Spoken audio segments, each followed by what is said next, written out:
할렐루야, 반갑습니다. 우리 앞뒤 사회에 계신 분하고 인사하겠습니다. 잘 오셨습니다.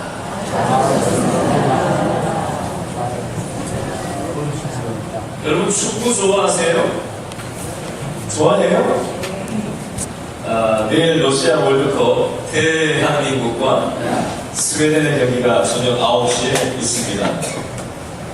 스웨덴과 우리나라의 역대 전적은 4번 경기를 치렀는데 2번은 동점이었고요. 2번은 졌습니다. 2무 2패. 스웨덴의 바이킹 군단 수비수들의 평균 키가 187cm입니다. 그래서 너무 키가 큰 사람들은 유연성이 좀 떨어진다고 축구 전문가가 분석하면서 수비수들의 키를 넘기거나 사이를 미집고 공을 패스를 해가지고 뒷공간을 이용해가지고 공격을 잽싸게 해야 된다. 이렇게 전문가가 기사를 분석해서 실험을 봤습니다. 아마추어들이 동네 축구하는 거 보신 적 있나요? 동네 애들이 공 하나 던져놓으면 어떻게 하죠? 와! 하고 공만 보고 쫓아보고 공이 저쪽으로 하면은 이쪽에 하나 놓고 저쪽으로 와! 하고 쫓아가요. 그죠? 여러분 우리 인생도 요거하고 비슷한 이치가 있어요. 이거 돈이 된다 그러면 사람들이 어떻게 하죠? 와! 하고 쫓아요. 앞뒤 천국에 안 뛰고 돈이 되면 다른 건 다 중요하지 않고 돈이 되는 게 무조건 중요한 그게 수건인 거예요. 이게 수고하는 길이다라고 하면은 아는 사람들이 와 하고 그 성경의 길을 앞다투어서 쫓아다닙니다. 그런데 프로축구를 보면 감독의 작전 지시를 따라서 자기 자리를 지키고 공간을 보고 패스하는 것을 볼 수가 있습니다. 이것은 신앙의 영역에서도 마찬가지 이치가 있는데요. 하나님은 우리 인생의 감독이 되십니다. 우리들은 믿음의 선수들로서 감독의 작전 지시를 잘 보고 따라가야 됩니다. 이번에 러시아 월드컵에 출전하는 대한민국 축구 선수단 23명 중에 9명의 선수가 기독교인이라고 합니다. 바쁜 일정 중에도 매일 20분, 30분씩 모여서 매일 이 선수들이 예배를 드린다고 해요. 왜 그럴까요? 하나님께서 우리 인생의 감독이시라는 사실을 믿기 때문에 그렇게 하는 것입니다. 저를 한번 따라서 해주시기 바랍니다. 하나님은 말씀 안 하셨어요? 하나님은 우리 인생의 감독이십니다. 우리들은 믿음의 선수로서 공만 보고 쫓아가는 인생을 살지 않고 감독의 작전 지시대로 살아갑시다. 아멘. 오늘 본문에는 감독이신 하나님의 작전 지시대로 믿음의 인생을 살았던 사람들이 소개되고 있습니다. 아볼로와 바울 그리고 지난주 본문에 나오는 브리스길라와 아굴라 부부가 믿음의 선수가 되어서 감독님이신 하나님의 작전 지시를 잘 따라서 자기 자리를 잘 지키고 공간을 잘 활용해서 좋은 믿음의 결과를 만들어내고 있는 모습이 오늘 본문에 나와 있는데요. 다같이 1절 말씀을 이 그림을 가지고 다시 한번 읽어보겠습니다. 시작. 아볼로가 어디에 있을 때? 고린도에 있을 때. 두 번째 선수가 누구예요? 바울이 어디에서? 윗지방으로 다녀 어디로? 에베소에 와서 어떤 제자들을 만나. 이걸 다르게 한번 표현해 볼게요. 감독이신 하나님께서는 아볼로에게 고린도, 현재 그리스 지역이죠. 이 고린도에서 복음을 전하라는 작전 지시를 하셔서 아볼로는 고린도 지역에서 하나님의 작전을 수행을 했습니다. 바울에게는 사도행전 18장 23절에 나오는 갈라디아와 보르기아에서 복음을 윗지방에서 먼저 전하라고 작전 지시를 하셔서 이 윗지방에서 먼저 복음을 전하고 난 다음에 그 작전을 수행하고 나서 오늘 본문에 나오는 에베소 지역, 현재 터키 서부 지역이죠. 이곳에서 복음을 전하는 작전 지시를 수행하고 있는 바울의 모습이 나오고 있습니다. 바울이 에베소에 오기 전에는 브리스길라와 아굴라 부부, 지난주 설교 본문 중에 나오는 브리스길라와 아굴라 부부가 이곳 에베소에서 복음을 전하는 작전을 대신 바울 오기 전에 수행을 했었습니다. 제가 여러분 이해하기 쉽게 이 대목에서 첫 번째 교훈을 먼저 좀 나누기를 원하는데, 며칠 전에 우리 교회 성도님 한 분이 제가 있는 자리에서 이런 말씀을 하셨어요. 목사님, 돈을 많이 벌 수 있는 건수가 생겼는데, 그렇게 해도 이 세상에서는 누가 뭘 할 사람이 아무도 없는데, 그렇게 하는 게 하나님께서 기뻐하시지 않을 것 같아서 기도하는 중에 그 돈을 포기하기로 했습니다. 하나님이 움직이라는 작전 지시를 내리지 않으셔서 돈을 포기하고 하나님의 작전 지시를 기다리고 있다는 말씀을 하시는 것을 보고 제가 참 감사한 마음을 가졌어요.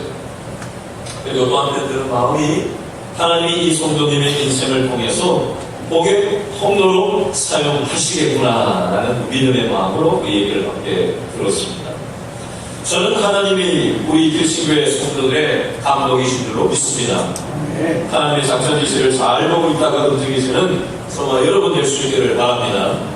두 번째 교훈은요, 바울은 하나님의 작전 지시를 받고 에베소에 다시 와서 누구를 다시 만나고 있다고 1절 끝머리에 나와 있죠. 1절 끝에 보니까 에베소에 와서 어떤 누구를 제자들을 만나라고 표현되어 있는데, 제자는 제자인데 어떤 제자라고 표현되어 있습니까? 그 제자라고 되어 있습니까? 어떤 제자라고 표현이 되어져 있습니다. 이 표현은 바울이 본 적이 없었던 사람임을, 처음 보는 사람임을 얘기하는 표현이 되겠습니다. 그러면 바울이 다시 에베소에 와서 7절에 보니까 이 어떤 제자들은 몇 사람이라고 7절에 기록되어져 있죠? 모두 12사람이었다라고 소개하고 있습니다. 이 12명은 바울에게 우리도 예수님을 믿고 따르는 제자라고 자기 자신들을 소개했습니다. 그런데 바울이 보기에는 요즘으로 치면 신앙생활을 제대로 하는 것처럼 보이지 않았습니다.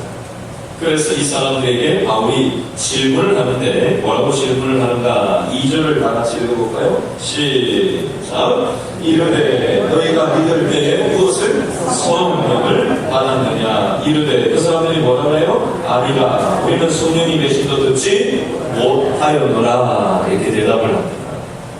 자, 다른 말로 표현을 해보면요, 당신들이 신앙생활을 하고 예수님을 따라서 살아가는 제자라고 지금 당신들이 나한테 자기 자신을 소개하는데, 당신들의 말과 행동을 내가 가만히 보니까 하나님이 함께 하시는 것 같지 않다라고 바울이 얘기하는 거예요.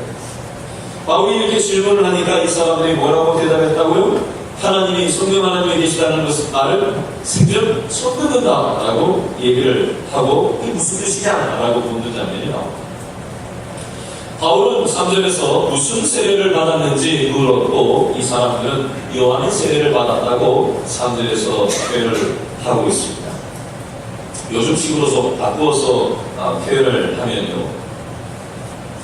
교회에서 세례 받으라고 해가지고 세례를 받기는 했는데 여전히 내가 원하는 대로 말하고 생각하고 행동하면서 살아도 전혀 마음에 불편함이 없고, 이만하면 내가 저 사람보다는 좀 신앙이 좋은 것 같다, 내가 저 사람보다는 좀 낫다라고 하는 이 세상의 기준을 가지고 혹시 우리가 살아가고 있지는 않는가 한번 생각을 해봤으면 좋겠습니다. 요한의 세례가 아니라 성령의 세례를 받은 사람과의 차이점은요, 먼저 요한의 세례만 받은 사람은 말과 행동 속에서 뭐가 드러나냐면요, 자기 자신이 드러납니다. 말하는 걸 가만히 들어보면요, 자기 생각을 얘기하고 하나님 생각이 아니라 자기 생각만 얘기해요. 하나님이 주시는 말씀을 말하는 게 아니라 자기 말을 해요. 하나님이 주시는 마음을 가지고 말하는 게 아니라 자기 마음대로, 자기 마음으로 이 표현을 하고 있더라는 것. 이 요한의 세례를 받은 사람의 특징적인 모습입니다. 하나님이 감독이 되어서 살아가는 사람들은 자기 생각, 자기 말, 자기 마음을 가지고 살아가는 사람들이 아니라 하나님의 생각, 하나님의 말, 하나님의 마음으로 살아가는 사람들입니다. 성령의 세례를 받은 사람은 말과 행동 속에서 예수님의 모습이 튀어나오게 되어져 있습니다. 물론 완벽하게 우리는 예수님처럼 살 수는 없습니다. 가만히 있는데 자동적으로 예수님의 모습이 드러날 수도 없습니다.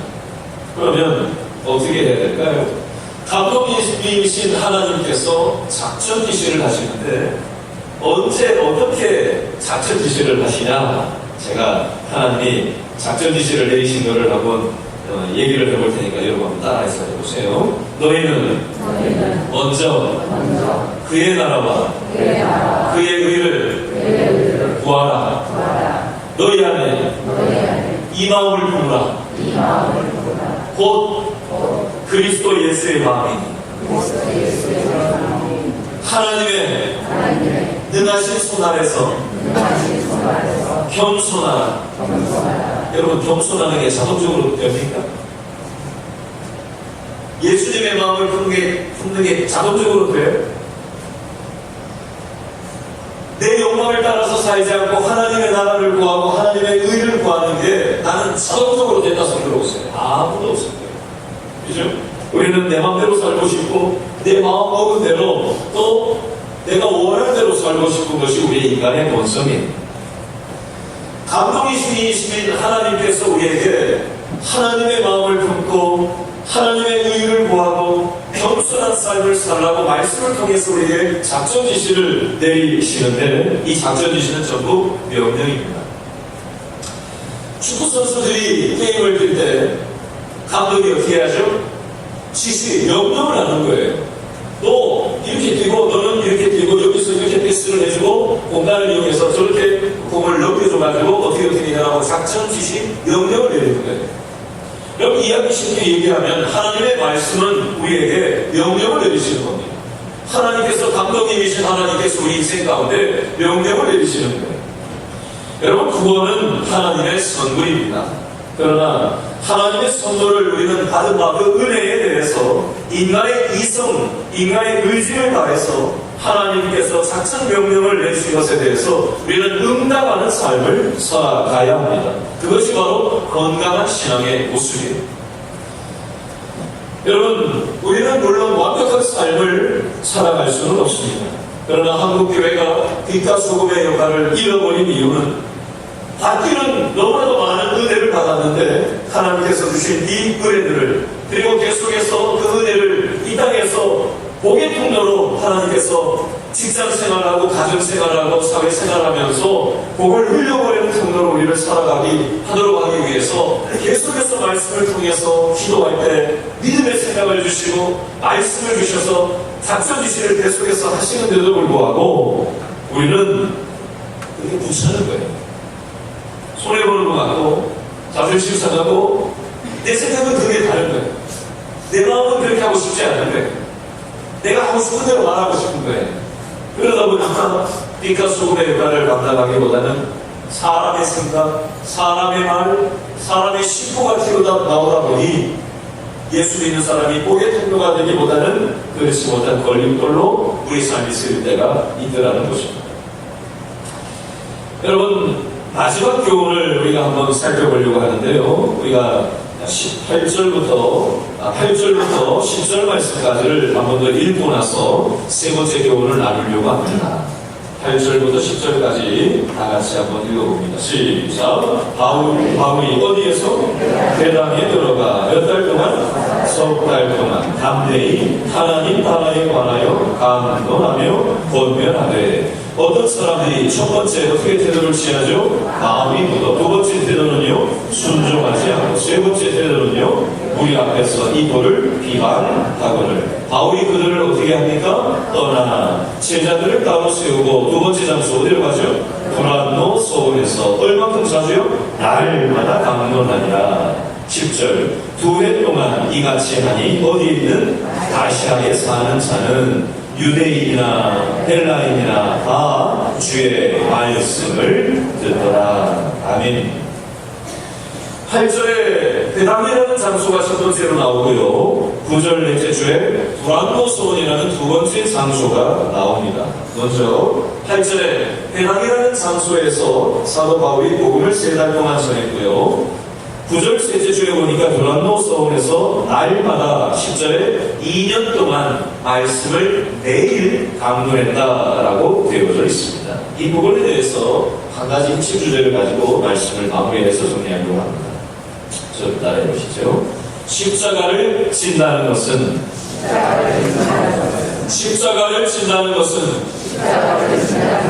내가 하고 싶은 일을 하면서 사는 것이 아니라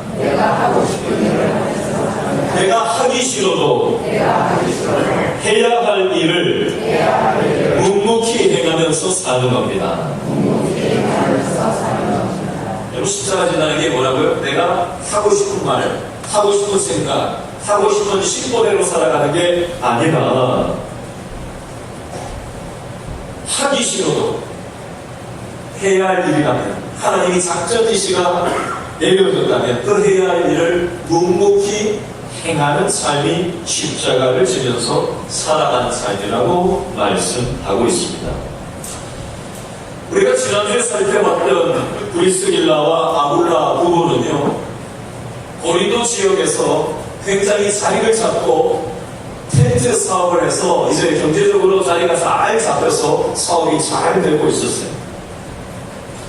근데 난데없이 이 바울이라는 사람이 와가지고 십자가의 정신과 부활을 얘기하면서 십자가를 지면서 살아가야 된다는 이 십자가 부활을 듣고 난 다음에 이 브리스길라와 아굴라 부부의 삶의 가치와 삶의 패러다임이 완전히 뒤집어졌어요.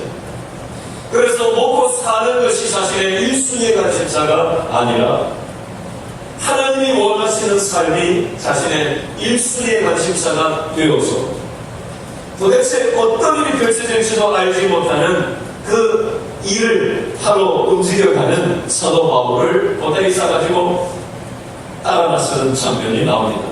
1000km나 떨어져 있는 요즘으로 치면 시리아라는 나라의 안디옥으로 돌아가겠다라고 하는 그 사도 바울의 말을 듣고 이 브리스길라와 아굴라 부부가 모든 걸 다 접고 정리해서 사도 바울을 따라 나섰는데 배 타고 유럽 대륙에서 터키 아시아 지역으로 넘어왔어요. 에베소 지역으로 왔어요. 근데 그곳에서 한동안 있다가 당신들은 여기에서 하나님께서 사역을 하라고 하니 하나님의 감독의 사인이 떨어졌으니 여기에서 있으시라고 얘기를 하니까 브리스길라와 아굴라 부부가 바란다고 하고는 거기서 머물러서 지난주 본문이었던 아굴라를 이제 십자가 중심으로 무장시키는 그런 일들을 하나님의 감독 사인에 맞게 거기서 임무 수행을 하는 장면을 우리는 지난주에 살펴봤고요. 그리고 에베소를 떠났던 사도 바울이 다시 밑지방으로 다녀서 다시 에베소로 오늘 본문에 돌아왔을 때 이제 바울이 에베소에서 그 일을 지금 하고 있는 겁니다. 여러분, 장황하게 설명드렸는데 첫 번째, 브리스길라와 아굴라 부부의 입장에서 한번 생각해 보세요. 여러분, 사실 어디 이사를 간다고 해도 얼마나 고려할 게 많이 있습니다. 그렇죠? 이사짐도 쌓여가지고 또 이제 새로 이사가는 지역의 여러 가지 변수들에 맞춰서 적응하면서 살아가야 되고 수많은 것들이 점검돼야 되는데 얼마나 복잡해요. 인터넷도 없던 시절에 1000km나 떨어져 있는 한 번도 가보지 않은 정도도 모르는 곳으로 그저 믿음 하나 가지고 자신의 삶의 근거지를 옮겨 나간다는 것은 브리스길라 아굴라 부부에게 엄청난 일이었을 겁니다. 자기가 하고 싶은 일이 어떤 데에서 아니었을 것입니다. 그러나 하기 싫어도 감독인 하나님의 작전 명령이 떨어졌기 때문에 그 십자가를 지는 마음으로 믿음으로 순종해가는 이들 부부를 통해서 아굴라가 알렉산드리아의 이 성경 지식으로만 충만했던 아굴라가 변화가 되어지고 이 사람을 무장시켜서 결국은 자기 고향 땅 또 사람들이 고린도에 가서도 복음을 전해달라고 해서 아굴라가 또 그쪽으로 파송되는 일이 있었고요. 브리스길라 아굴라 부부가 이렇게 아름답게 사용을 하게 되었습니다. 오늘 본문에는 누가 나오냐면요, 좀 전에 8절 말씀에 보면 회당에 가서 3달 동안 말씀을 전했는데 사람들이 어떻게 반응을 하는지 9절 말씀 3가지 반응을 아까 전에 읽으면서 얘기했었죠. 9절 말씀에 첫 번째는 어떻게 반응했다고요? 마음이 두 번째는 어떻게 반응했어요? 순종하지 않고, 세 번째는요, 무리 앞에서 이 돌을 비방까지 하게 됩니다. 여러분, 제가 지금 여러분에게 설교를 하고 있는데 같이 앉아있는 것 같은데요. 겉으로는 다 똑같은 것 같은데요.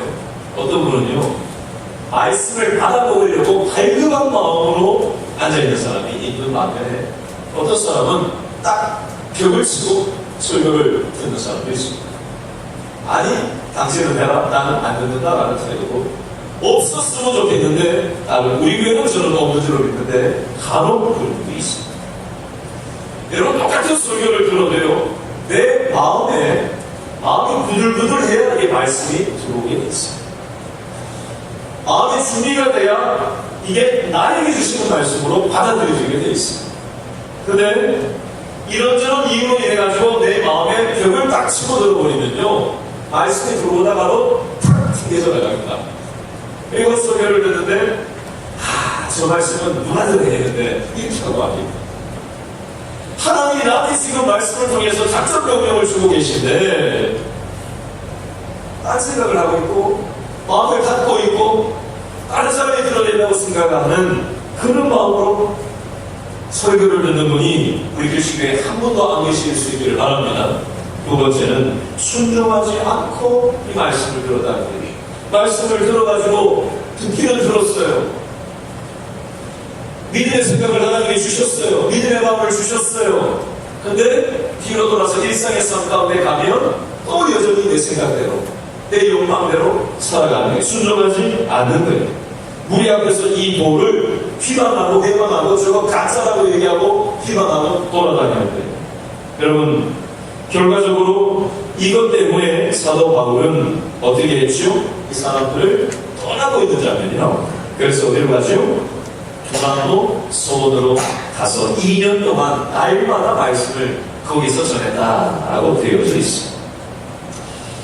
여러분, 이 지중해 동네에 가면 시에스타라는 게 있는데, 50시간, 낮잠을 이 지중해 사람들은 즐기는데, 고대 사회에서도 그렇고 요즘에도 여행을 가면, 저는 이 동네는 옛날에 가본 적은 있는데 짧게만 가봐가지고 그런 것까지 구별을 하지는 못했는데, 책 같은데 이렇게 저렇게 보면 이 사람들은 방송수나 또 산전 같은데도 물을 닫아 버리고 낮에 대낮에 잔다는 거예요.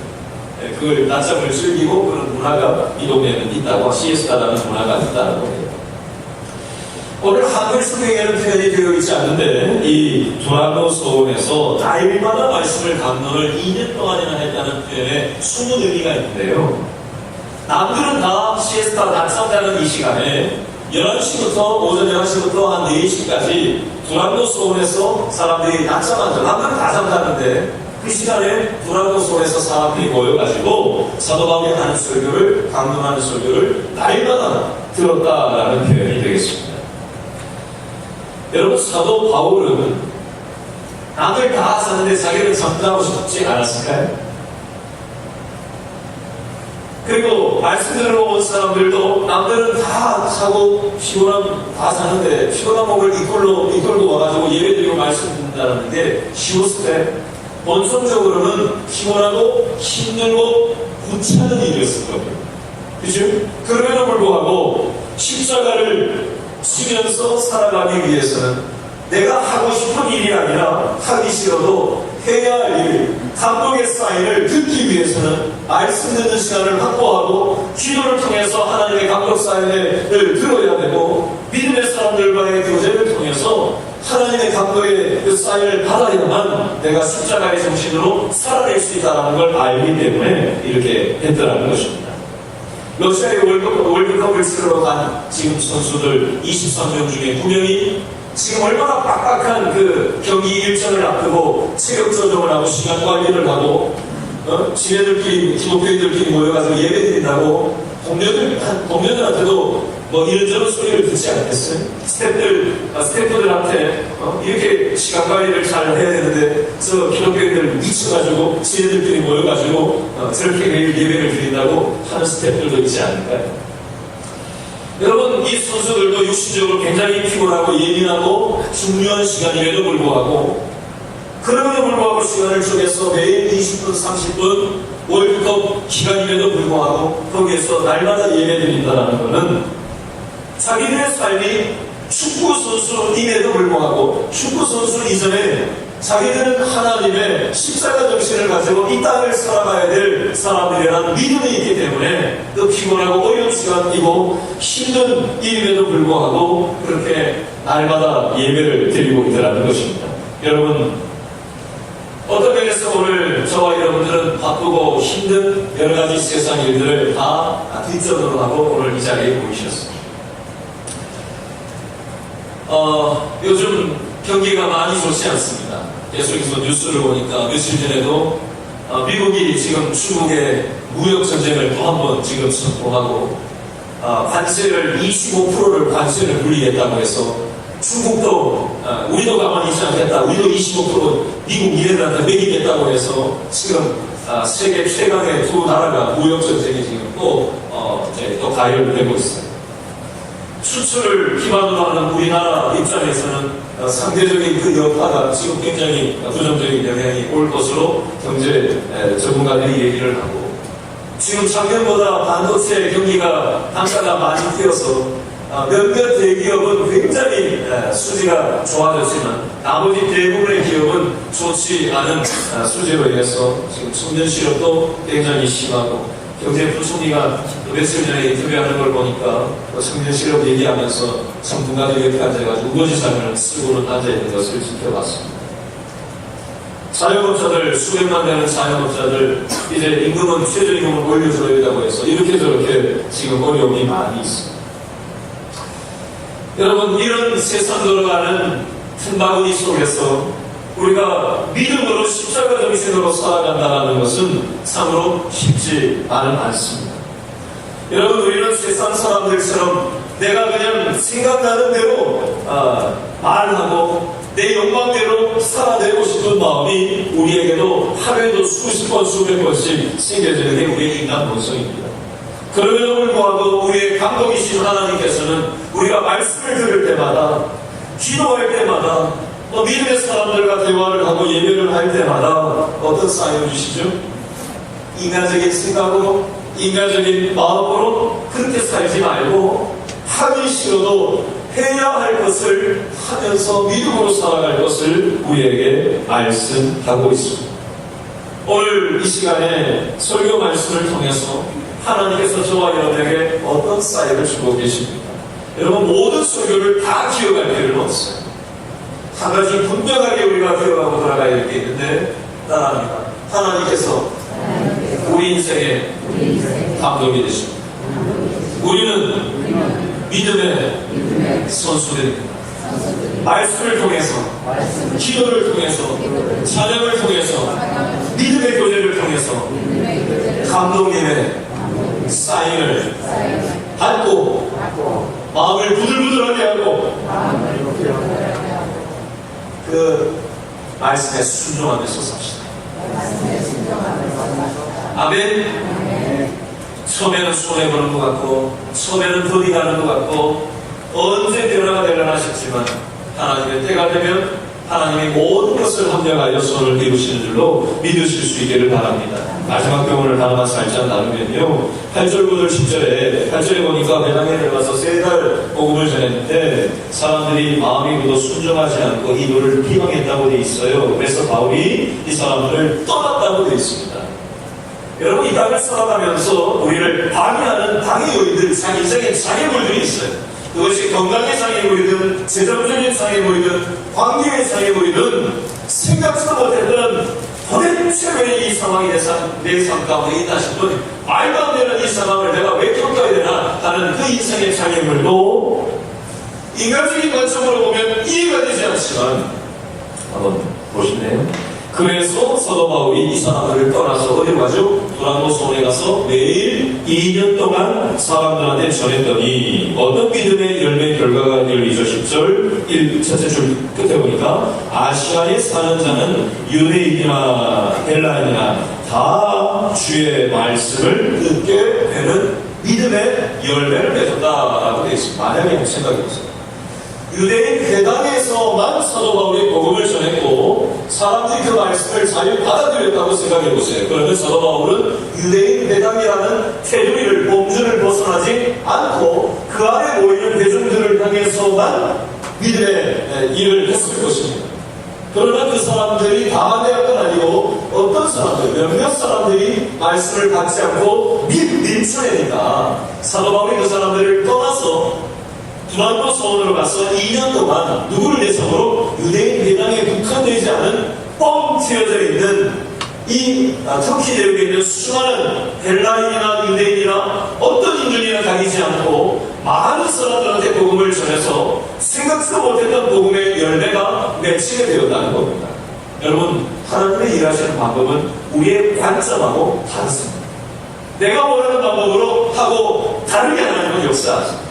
왜 이렇게 하시지? 그러나 지나놓고 보면 이래서 이러시려고 하나님께서 이렇게 하셨구나 라고 느낄 때가 있어요. 이 하나님의 일하시는 방법을 우리가 경험을 하고 나면 하나님의 작전 지시를 우리는 더 긴밀하게 받고 싶어하는 마음이 생기게 되는 것입니다. 여러분, 저는 우리 그리스도교회 성도들 바쁘고 분주하게 일상을 살아가지만 우리가 믿음의 선수라는 사실을 꼭 어디든지 기억하시고 나 혼자 그곳에 있다고 착각하지 마시고 하나님께서 나와 어디서든지 함께 하신다는 사실을 기억하시고 하나님께서 어떤 방식으로든 사인을 보내시면 그것이 어렵고 힘들지라도 그 하나님의 사인에 믿음으로 반응하여서 아름다운 믿음의 열매를 맺어가는 축복의 통로 인생 다 될 수 있기를 바랍니다. 기도하겠습니다.